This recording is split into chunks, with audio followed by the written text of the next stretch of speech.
দুদু ভাই আবার কেঁপিছে হাসনাত আবদুল্লাহর উপরে। খেপারি কথা, হাসনাত করছে যে আওয়ামী লীগের টেকায় বিএনপির রাজনীতি চলে। দুদু ভাই বলছেন বিএনপি অনেক আগে থেকে, তার জন্মের আগের থেকে রাজনীতি করে, তাই হিসাব করে কথা বলা উচিত। বিএনপির বলো যে আওয়ামী লীগের টাকা দিয়ে রাজনীতি করছে।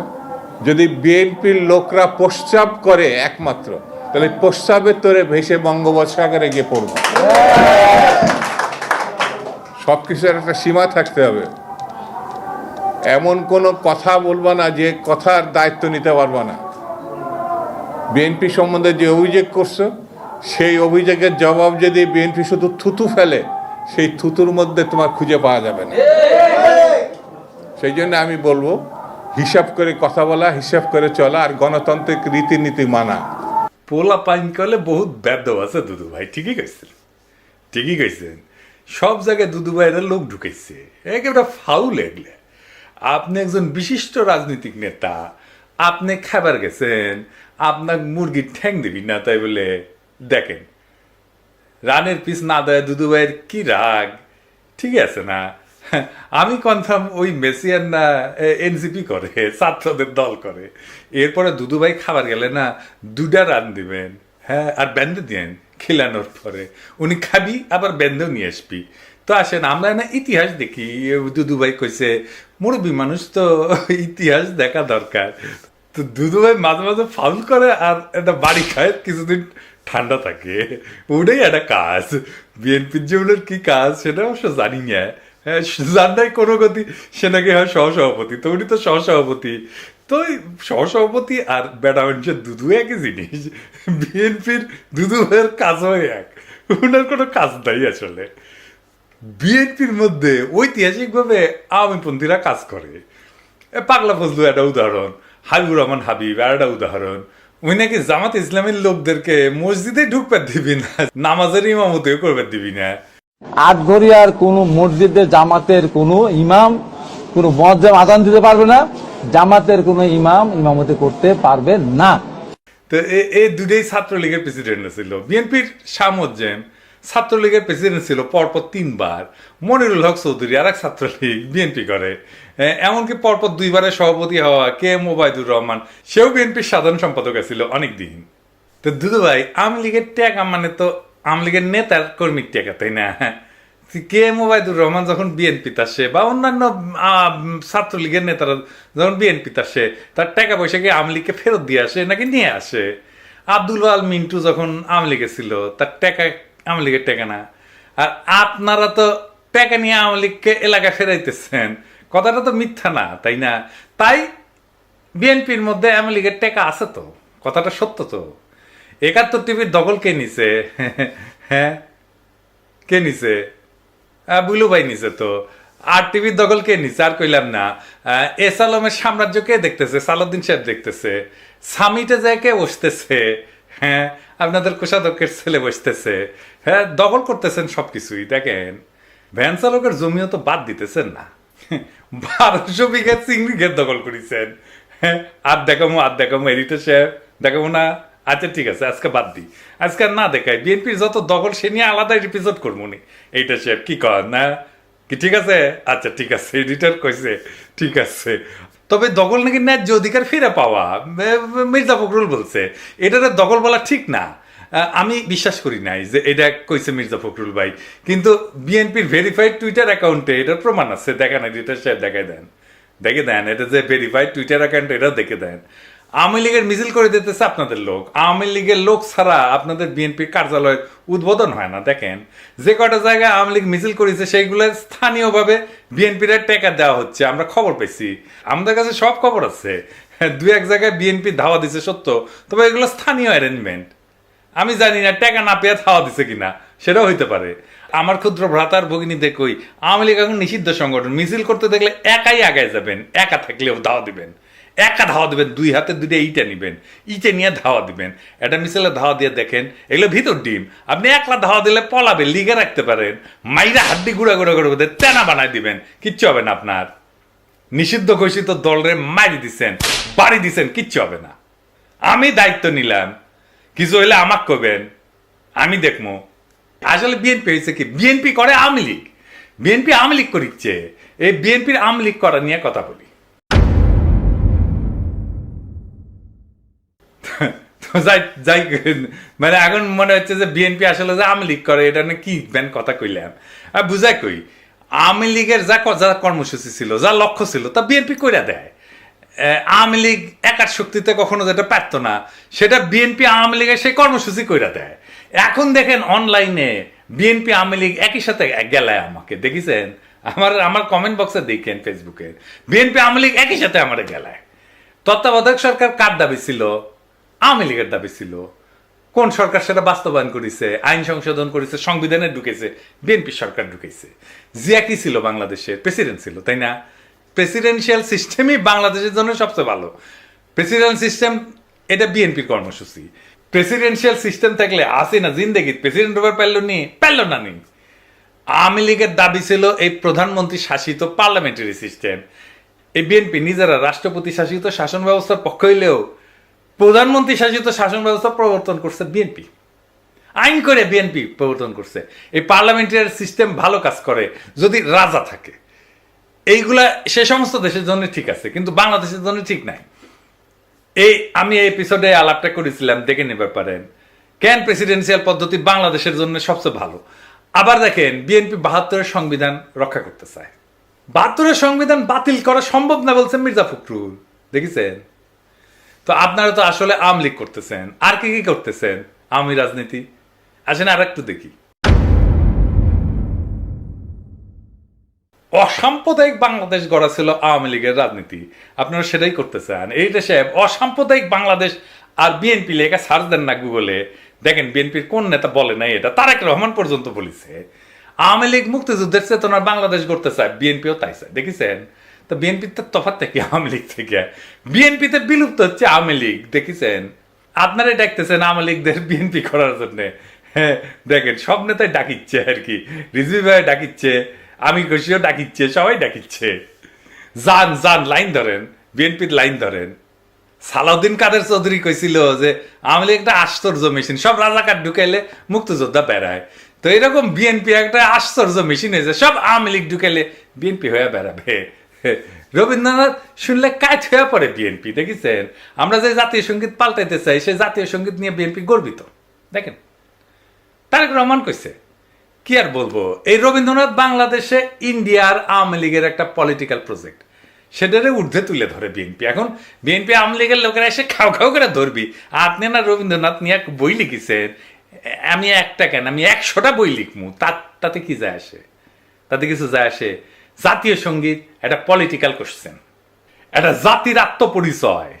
আমি তো বদলিয়ারের কবিতা পছন্দ করি, রবীন্দ্রনাথ বাদী দেন, তা আমি কি বদলিয়ারের কবিতা নিয়ে এসে জাতীয় সঙ্গীত বানামু? হ্যাঁ বেকুব গুলা। আমি তো ইকবালের কবিতা পছন্দ করি, তো আল্লামা ইকবালের কবিতা নিয়ে এসে কি আমি বাংলাদেশে জাতীয় সঙ্গীত বানাবো? হ্যাঁ ফাইনালি ইসলাম প্রশ্নে বিএনপি ইন্ডিয়ার যেটা প্রজেক্ট, সেই প্রজেক্টের মধ্যে যে ঢুকেছে। আসেন এটা একটু বুঝে দেখি। বিএনপি সবসময় ইসলাম প্রশ্নে একটা নমনীয় শ্রদ্ধামূলক অবস্থান নিত সৃষ্টির সময় থেকে, জিয়াউর রহমানের আমল থেকে। কিন্তু বেশ কিছুদিন থেকে একটা শক্তিশালী ধারা বিএনপির মধ্যে কাজ করতেছে, যারা মনে করে ইসলামপন্থী ধারা, বিশেষ করে জামাত ইসলামীর সঙ্গে বিএনপির সঙ্গ ত্যাগ করা উচিত। এইটা বাস্তবায়িত হয়েছে পূর্ণাঙ্গভাবে হাসিনা পতনের পরে। দল হিসাবে ইসলাম প্রশ্নে বিএনপি কিভাবে নীতিগত কৌশলগতভাবে মোকাবেলা করবে তা নিয়ে অবশ্যই তারা সিদ্ধান্ত নিতে পারে। কিন্তু একটা জিনিস বুঝতে হবে বাংলাদেশের সবাইকে, যারা রাজনীতি করতে চায়, যারা ভবিষ্যতের রাজনীতি করবে সবাইকে, সেটা হইতেছে আদর্শগত মর্মের দিক থেকে বাংলাদেশের বর্তমান এবং আগামী রাজনীতির নির্ধারক হচ্ছে ইসলাম প্রশ্ন। এটাকে এড়ায় যাওয়ার উপায় নাই, যেভাবেই বলেন না কেন এটাকে এড়ায় যেতে পারবেন না। মর্মের দিক থেকে বাংলাদেশের আগামী রাজনীতির এইটাই নির্ধারক প্রশ্ন, আপনি চান বা না চান। পাশ্চাত্য লিবারাল রাজনীতির কাঠামোর মধ্যে বাংলাদেশের সংখ্যাগরিষ্ঠ জনগণের ধর্মীয় আবেগ, সংবেদনা, স্বপ্ন, সংকল্প বিএনপি তার জাতীয়তাবাদী রাজনীতির বয়ানের মধ্যে কিভাবে অন্তর্ভুক্ত করবে, সেটা একটা বুদ্ধিভিত্তিক কাজ হইতে পারত, সাহায্য নিতে পারতো। সেটা তো নিবে না, ওরা সবার থেকে বেশি বুঝে। এটা একটা খুব ইন্টেলেকচুয়াল ট্যাকটিক্যাল কৌশলগত কাজ হইতো, বলাই বাহুল্য। বিএনপি সেটা করতে সক্ষম না, এটা তাদের কম্য না, তারা বুঝাই দিছে এটা তারা পারবে না। সেকুলার ইসলামপন্থীদের জোটে একসঙ্গে ধরে রেখা শেখ হাসিনার শাসনের বিপরীতে বিএনপি একটা সময় পর্যন্ত দাঁড়িয়ে থাকতে পারছিল। কতক্ষণ? যখন খালেদা জিয়া ক্ষমতায় ছিল, যখন খালেদা জিয়া নেতৃত্বে ছিল। সেটা লিবারাল রাজনীতির সংস্কৃতির দিক থেকে একটা খুব বড় সাফল্য ছিল। ইন্ডিয়া এই সাফল্যটা নস্যাৎ করতে বদ্ধপরিকর ছিল। তারা পরিকল্পনা করছে। ইন্ডিয়ার এই কৌশল শুধু জামাত ইসলামকে বিএনপি থেকে বিচ্ছিন্ন করে না, মূলত ভারতীয় আধিপত্যবাদের বিপরীতে ধর্মনিরপেক্ষতাপন্থী এবং ভারতীয় আধিপত্যবাদের বিরুদ্ধে সেকুলারপন্থী এবং ইসলামপন্থীদের সম্ভাব্য ঐক্যের যে কোনো সম্ভাবনা ভারত নস্যাৎ করে দিতে চায়। 20 দলীয় জোটের মধ্যে এই ঐক্যের একটা বীজ ছিল। এটার অঙ্কুরে বিনষ্ট করা ছিল ভারতের রাজনীতির একটা বিরাট কৌশল। বিএনপি এবং ইসলামপন্থীদের মধ্যে ফাটল ধরানো, সেই জন্য শেখ হাসিনা, বাম এদের একটা অন্যতম কৌশল ছিল। ফ্যাসিবাদের বিরুদ্ধে জুলাই আগস্ট বিপ্লবে এই যে সেকুলার, বাম, ইসলামপন্থীদের ঐক্য একটা খুবই তাৎপর্যপূর্ণ রাজনৈতিক সন্ধি ছিল। এর বিপদ বুঝবার বিচক্ষণতা ভারতের আছে।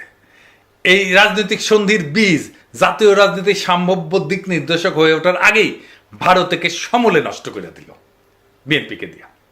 ভারত তার বিপদের ক্ষেত্রগুলোকে বাস পাখির মতো চোখ এনে ধরতে পারে বাংলাদেশে। 71-এর মুক্তিযুদ্ধে জামাত ইসলামের ভূমিকার বিচার আর বাংলাদেশের ইতিহাস, সমাজ, সংস্কৃতি আর রাজনীতিতে ইসলামের ভূমিকার প্রশ্ন দুইটা আলাদা প্রশ্ন। 1971-এ জামাতে ইসলামের ভূমিকার কারণে বাংলাদেশের শক্তিশালী ইসলামপন্থী রাজনীতির উদ্ভব এবং বিকাশ অনেকটা ক্ষতিগ্রস্ত হয়েছে, সেটা আমরা মানি বা না মানি। কিন্তু বিএনপিকে জামাত ইসলাম থেকে বিচ্ছিন্ন করা যে একান্তই ভারতের এবং লীগের প্রধান কৌশল, যার উদ্দেশ্য বিএনপিকে আরো দুর্বল করা, খর্ব করা, এটা বোঝার জন্য খুব একটা রাজনৈতিক জ্ঞানের প্রয়োজন হয় না, আইনস্টাইন হওয়ার দরকার নাই। এটা উল্টা দিকে জামাত ইসলামকেও দুর্বল করা কৌশল। আমি মুক্তিযুদ্ধের চেতনার প্রশ্নে তারেক রহমানের একটা পুরনো সাক্ষাৎকার দেখাই, যখন খালেদা জিয়া বিএনপির প্রধান, যখন খালেদা জিয়ার নেতা, সেই সময় বিএনপি আসলে মুক্তিযুদ্ধ প্রশ্নে কি স্ট্যান্ড নিত। আমি এই সাক্ষাৎকারটা সাপ্তাহিক 2000-এ প্রকাশিত হয়েছে, 2001 সালের 17ই আগস্ট।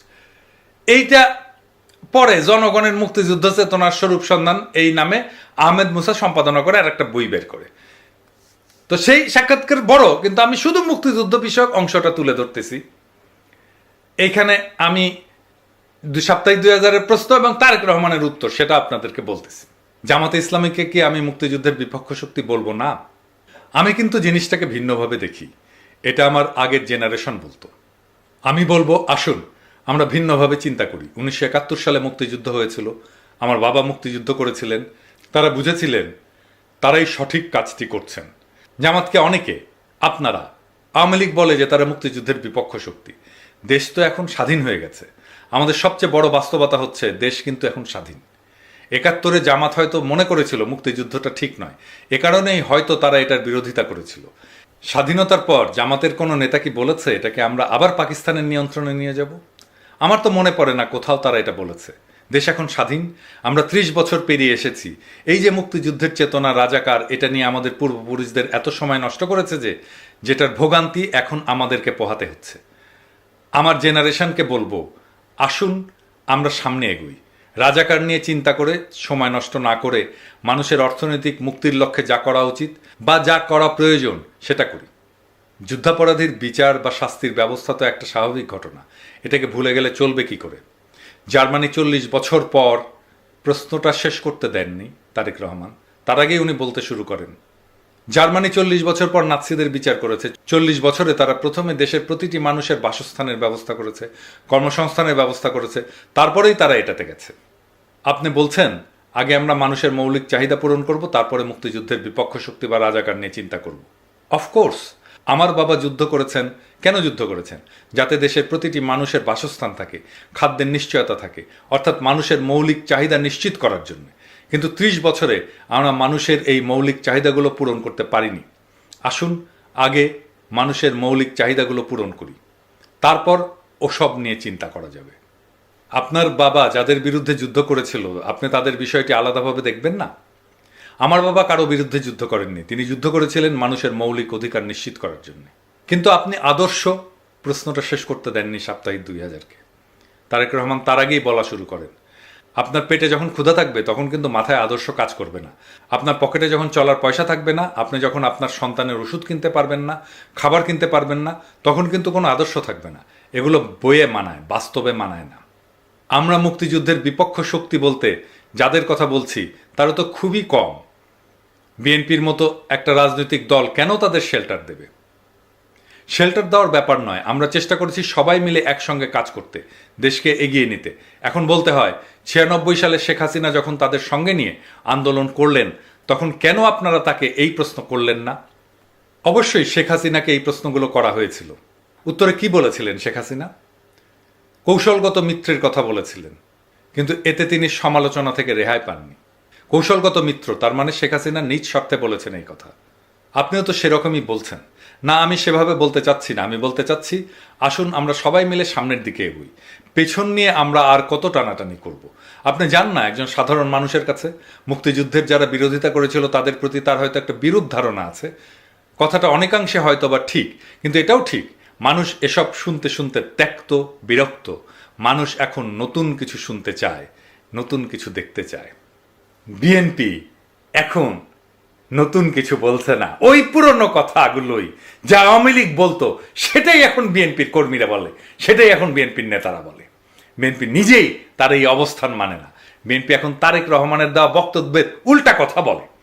এই বিএনপি কার খপ্পরে পড়ে এই রাজনৈতিক অবস্থান নিল, সেটা কি বিএনপি স্পষ্ট করা উচিত না? নাকি সেই সময় তারেক রহমান সেটা ভুল বলছিল?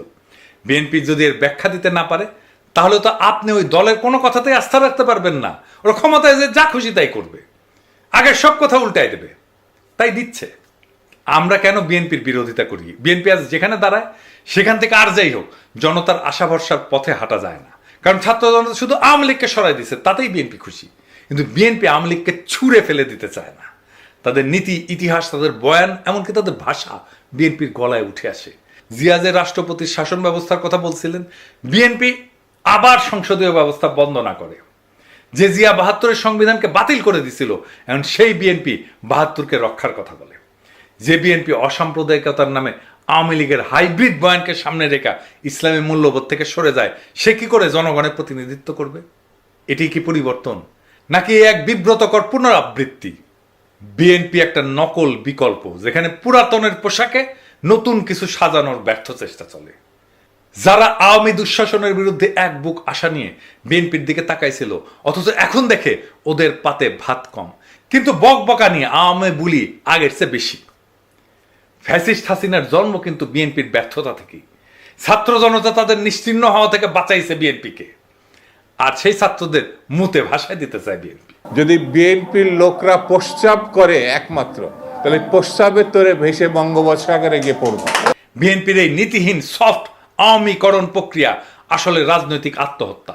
এই পথ জনতার না, এটা মিটমাটের, কম্প্রোমাইজের আর আত্মসমর্পণের পথ। এই পথ নতুন বাংলাদেশের পথ হতে পারে না। আজ প্রয়োজন নতুন এক প্রস্তাবনার, একটা মৌলিক বিপরীত রাজনীতির, যেখানে ইসলামপন্থী শক্তি, জনগণের জীবন ঘনিষ্ঠ চেতনা আর রাষ্ট্রীয় ন্যায় বিচার এক মোহনায় মিলবে। যেখানে মুক্তিযুদ্ধের মানে হবে না কোনো দলীয় ট্যাগলাইন, বরং জনগণের সত্যিকারের মুক্তির সূচনা। যেখানে ইসলাম ধর্ম হবে রাষ্ট্রের গভীর মূল্যবোধের ভিত্তি, আর যেখানে নেতৃত্ব আসবে জনগণের ভিতর থেকে, সেই নেতৃত্ব যে ভারতপন্থী না। বিএনপির সামনে এখন মাত্র দুইটা রাস্তা খোলা আছে: নকল আওয়ামী লীগ হয়ে মুছে যাওয়া ইতিহাস থেকে, অথবা আওয়ামীকরণ ছুঁড়ে ফেলে সত্যিকারের জনতার বিকল্পে রূপান্তরিত হওয়া। জনগণ ক্ষমা করতে জানে, কিন্তু জনগণ প্রতারণা চেনে। বিএনপি আজকের রাজনীতি জনগণের সাথে প্রতারণা। মনে রাখবেন, প্রতারক আর বিশ্বাসঘাতকদের জন্য জনগণের মন খুলে যায় না, কেবল ঘৃণার দরজা খুলে। মনে রাখেন ইতিহাসের এই হিসাব। ইনকিলাব জিন্দাবাদ।